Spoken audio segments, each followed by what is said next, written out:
Hello, everyone. Welcome back to Tim with Tomes and Tales. I'm Tim, author of Haunting, a short ghost story, and the hardboiled detective novel Baltimore City. Today on the channel, I'm reviewing A Great Deliverance, the first novel in the Inspector Lynley and Sergeant Haver's mystery series by Elizabeth George.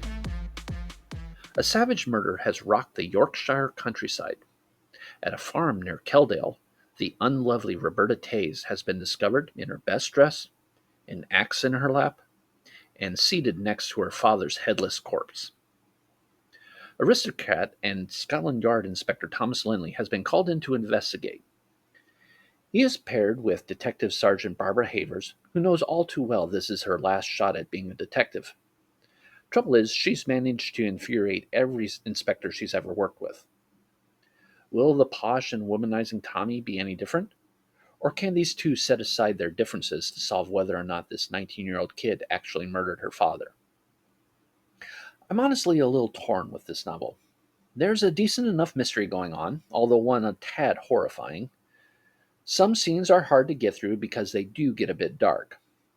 About halfway through the book, I was getting the creepy feeling that I knew what unsettling clues Lynley and Havers were going to find. Still, the book was engaging, and I sped through it within 2 days. The characters of Lynley and Havers were both human and flawed, but perhaps a bit too flawed. There were times I actively didn't like Havers' behavior. Her feelings were mostly valid, but I couldn't excuse why the author would have her lash out like that for no apparent reason. Also, I couldn't really connect with Lynley's immediate circle of friends, but I was enthralled by all the villagers and the two American tourists the author wrote about. It was they who really kept me going on with the novel.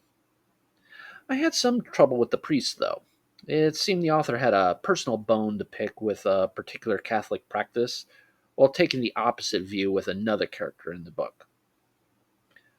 Much of the novel plays like a mystery of the week television drama, and this book would later be adapted for TV. It seemed clear the author knew she was going to publish more books, and left some of the personal stuff in Lynley and Haver's personal lives as loose ends to be resolved in future novels. Now, I want to recommend this novel, but I know it won't be for everyone. There are some harsh content warnings for this book. I counted at least 4 separate things some readers could find triggering, and none of them included the grisly murder at the end of the story.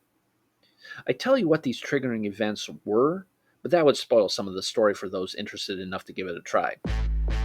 Anyway, thank you for joining me on my review today. Please hit like and subscribe if you want to help out the channel, or check out some of my own stories. I'll leave links to them below. Stay safe, everyone, and happy reading.